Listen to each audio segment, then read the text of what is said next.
I wanted to be an astronaut as a child for sure, but then I realised it takes quite a lot of training, many years, and a lot of money. So I decided to become an astronaut in a psych rock band instead, because it's a lot cheaper, although you don't make much money off it. Yeah. I wanted to be Bruce Springsteen when I was a kid. So, I remember being in my room when I was 13, 12 years old, listening to Bruce Springsteen, dancing in the mirror, pretending I was, singing to a crowd of 50,000 people. Not quite the astronauts. What went wrong? Man, a lot went wrong, man. Everything went. Actually, everything possible, anything that could possibly go wrong, went wrong. Yeah. In me becoming Bruce Springsteen. So I'm as far away from that as possible now, I guess. But yeah, too bad. There you go, man. Brilliant. Well, yeah, we're from Earth, but man, we've been away for a long time. We've been flying about for the past 47 light years. So that meant that we've been away from Earth in something like 2.36 trillion years. So we obviously originate from a different place, but we've been about for a while, and just hanging out, playing gigs on the road, going from gig to gig, setting up and then moving on to the next show. We were in the we were just talking to you another guy on the festival, and we were just at the Andromeda Galaxy yesterday playing a show there. Super cool place as well. And now we're here at Red Smoke, so it's nice to come to Earth for sure. Yeah, we don't come back here too often. It's super cool to be here, just good people, good fun. Yeah.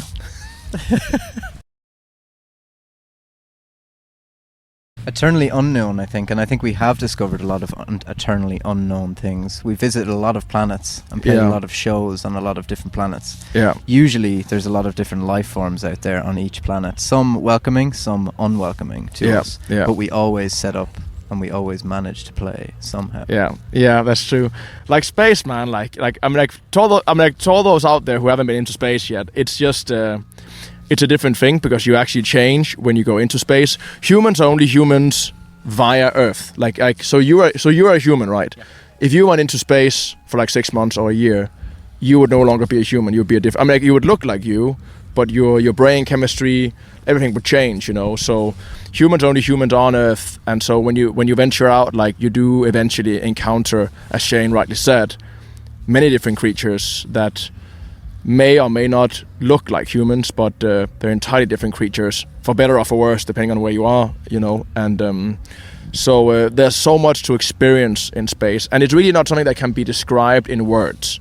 If you have ever done, psilocybin or a psychedelic drug, it's quite hard to describe to someone who hasn't tried it what that meant. And going into space is that times 20. There's really no way of describing being in space, living in space, for anyone living on Earth, Mushrooms times 20. Yeah, imagine that, every day, every second. Yeah. Yeah.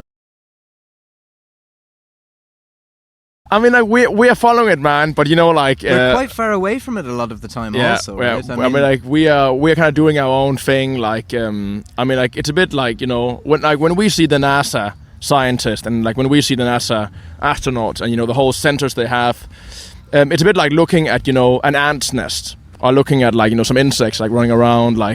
It's cute what they're doing, man, and they are making a bit of progress. They're definitely trying it. Kudos to them for giving it a go. We'll see how far they get.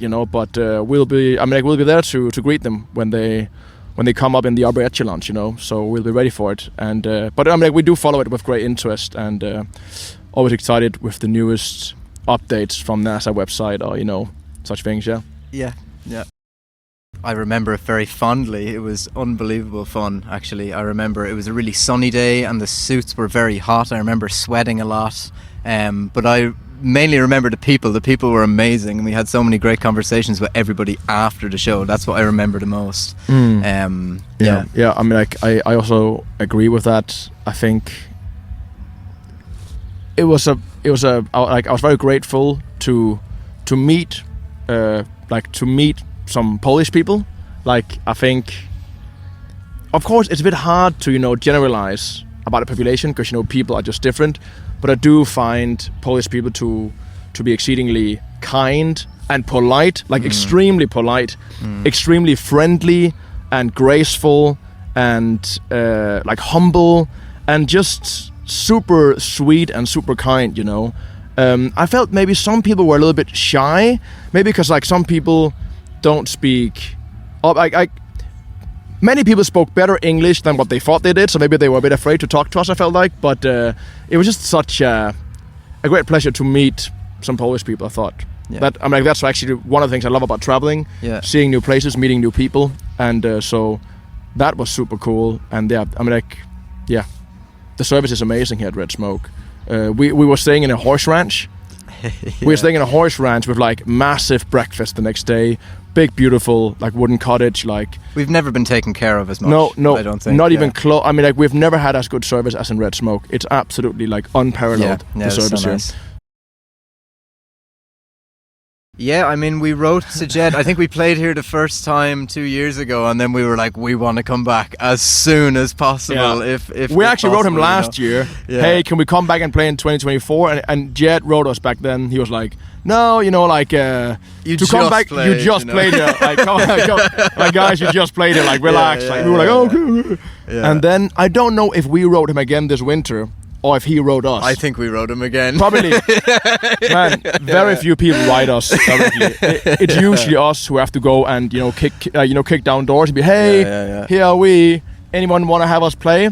And we are very grateful. Honestly, like, extremely grateful and happy to be back here at Red Smoke. The coolest place we've ever played, at least for me. Yeah. Like, so...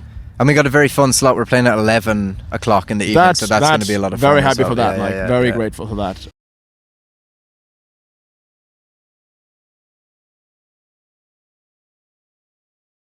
So I am from Denmark, but I've lived in Berlin for the past 10 years, and yeah, the rest of us. So me and our drummer Joey and our bassist Steve are all from Ireland, and we've lived in Berlin for a couple of years as well.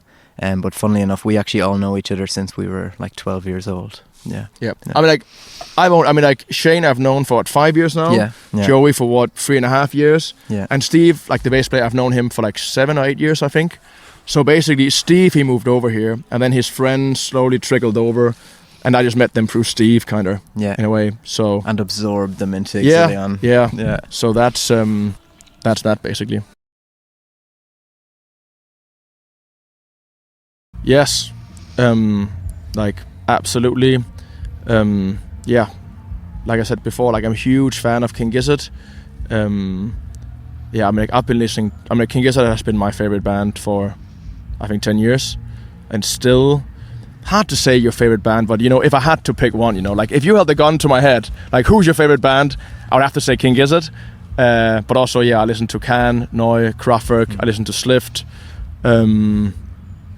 Yeah, much the same. Yeah, and I think you can hear slight elements of that in their music, probably. Maybe a little bit, yeah. There's a little bit of King Gizzard in there, but not so much. Like a tiny bit, a slither. Yeah, only a bit. Only a bit. Ooh, that's a really good question. Well, there is a small krautrock scene, but it's a little bit like it is my impression that it's not quite a historic thing. I mean, there are still krautrock bands out there, but of course, I don't know. Like, if you went into a German high school or asked 19-year-old Germans how many listen to krautrock, I don't think it would be that many. But and I don't think you hear it a huge amount if you were to go into a venue with a lot of local bands in Berlin. No, would you hear it? No, really. You wouldn't. It would be indie. Yeah, like there's a lot of indie rock or like a lot of psych rock as well. Yeah, psych, indie, punk, or like this, like stoner, sludge, doom, metal. There's loads of that. But actually, within the rock genre, crowd is actually quite small, I think. But it is there. And people always recognize its crowd. Like, I mean, like we've been asked. I mean, like we've been called the krautrock rock band for a long time. So people do come up and recognize the sound or it's true. The style of playing. So yeah, it's there, but a bit less maybe. Yeah. I actually saw Demo Suzuki years and years ago in a venue I was working for in Dublin, and when I was working at a bar in Dublin, and I thought it was an amazing show, and I had never heard of Can, I had never heard of krautrock or anything, and from then I just kind of delved into all of it, and I don't think I ever kind of actively pursued playing that music, but I think that it kind of stuck in my head. So with jamming and stuff, I always like to kind of sit back and play more kind of kraut type beats, and I think we do it a good bit in jamming. I mean, I just discovered it. I remember it clearly. It was first time that I saw King Gizzard at Roskilde Festival in 2015, and I think I was probably 19 at the time. So like I was quite young. And I feel like, when you are young, you are a bit more susceptible to that, wow feeling. That, I feel like the older you get, the harder you are to impress. Like the older you get, like the more you kind of stand back. But I remember like that show specifically, I'd heard a little bit about them from before, but not so much. And all my friends were working at the festival, so I had to go up there by myself. And I remember from the first, the first second they began playing, it was just so entertaining, so fun. They had 2 drummers back then, and I think they began by playing, that song called Head on Pill, like a 20-minute jam version of that. And I had before that listened to like, I don't know, Gorillaz or Ty Segall a bit as well, and some other, maybe Sleep or something. I listened to Sleep as well. But not really krautrock. And then when I heard that, I was just totally sold. When was that? That was 2015. Okay. Yeah, so I saw them, and then basically I got into King Gizzard, and then through King Gizzard, I discovered Can and Noise. So actually, a new band, I discovered that they were drawing on inspiration from all these other German bands from the 70s. So it's a super lucky to find that, gold mine of old music. That was really cool. Yeah. That's a really good question, actually. I think a lot of it we're thinking about audiences as well when we're making music, and we're thinking about having a fun show. But we're definitely also trying to make music that is textured and that we kind of find interesting. Also, I would say. So I think it's a bit of a combination of both. But we are definitely thinking about live a lot as well. Yes, I would say, yeah. I mean, that's totally true. It's very groovy and energetic and very danceable music that translates easy live. So there's that element to it. It's a bit, especially with some of the new songs we have that we will play tonight as well, a bit more dynamic. Yeah. And then there's the whole mystical lore, storytelling, slightly mystical aspect to it as well. I personally really enjoy that as well, and we will actually bring more of that to the show tonight than we have ever brought to any show ever before. So the show tonight will be the most theatrical, curated show we have ever done. Yeah.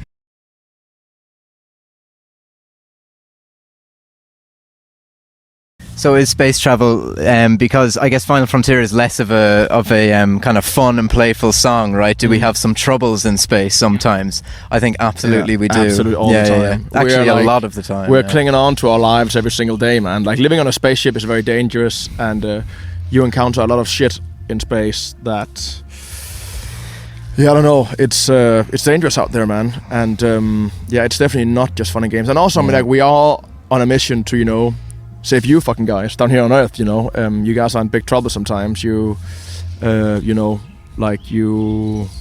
what's going on up there that could potentially, humans can make very dumb decisions, and we hope to draw the world in a more peaceful. I mean, there's war in Ukraine right now. We try to draw the world in a more peaceful direction, and Poland is even closer to all of that than us in Germany, and you guys are from Ireland. Like that's even further away. Like Poland is right on the border with Belarus, which is a Soviet puppet state, and Poland could be the next place that Putin. I don't know. I'm kind of totally going on a rant right now, but we hope to just bring peace and love and understanding and harmony and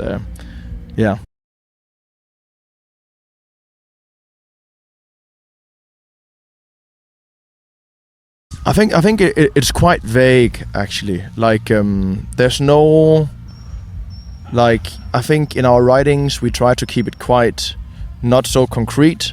So you would find sentences in the lyrics that could mean 1,000 different things. Yeah. Like it's quite open in that way, and not very specific. What is going on? What has happened before? What's going to happen? So it can be interpreted. It can be a huge interpretation. Oh, not necessarily. No, I'm not a lot of the time listening to upbeat music. I mean, I really like the OCs. I think that's very like. I mean, like that's almost like the definition of like upbeat fun. Yeah. You know, I feel like if you go to like a mosh pit or like at the OC show, it's a very like happy mosh pit. You know, people are not so violent. It's very like happy, kind of like bopping around. So I listen to a lot of the OCs. I mean, you just saw the OCs. I saw the OCs a couple of weeks ago. Yeah, it was fucking great. Yeah, it was amazing. They are really, this tour apparently, they're really good. Yeah, and to all the listeners out there on the magazine, I can say that I will definitely be at the OCs gig in Berlin. And so, yeah, come to Berlin and watch the OCs. See you in the mosh pit. See you in the mosh pit, absolutely. Yeah, I'll see you up there. You'll see me flying in my spacesuit. Yes. Crowd surfing. Make the music videos. I don't know, man. Like I actually really wanna. We should probably get on that soon. Yeah. Make some more videos. I really love making videos. None of us are videographers, so we are. Whenever we do that, we are totally venturing into, like, kind of like an unknown territory, and that means that it just takes a lot of time. Like I mean, like I edited 2 of the videos we have up, and Joey, our drummer, he edited like another video, and it just like it's a lot of work time-wise, especially when like you don't really know what you're doing. And I mean like I can say for like the videos I have done, I'm just trying to make something that I think is cool to look at. Like I'm not really drawing direct inspiration from this or that. I'm just trying to keep it fun and cool, I guess. Yeah, I don't know. Yeah, and I guess it's very practical as well. Even with the kind of 80s style, we just kind of had camcorders, you know, and that also gives it a nice kind of vibe, but you don't have to pay a lot of money and you get like quite a nice vibe off a video shot on like an old camcorder, you know. It gives it a style already. So yeah, that, as it is with a lot of the stuff we do, we're kind of just making it up as we go. Yeah, it's very, I mean, like everything we do is DIY. Yeah. We write, record, mix most of our own music, and the same with the music videos. We do everything ourselves. Book gigs, you know, like make merch. Like it's. I mean, we get a little bit of help once in a while, but it's really just its own little thing, you know. Yeah. So that's Joey. Yeah, Joey Harris, our drummer. Yeah. So. Where did he actually get the suits? The suits are from a lovely shop in Berlin. Well, actually, so the suits we had last time, ashamed to say, they're from Amazon, I think. They were really crappy suits when we were here, and we realised we got to get rid of these suits. So we've made kind of custom suits now. You'll see them tonight, and we have made custom patches that we've sewn on, so it looks a lot nicer. It's a lot more environmentally conscious. Also. Now it's our own suits. The suits we have now, we've made ourselves. Yeah. So a bit more special. Yeah.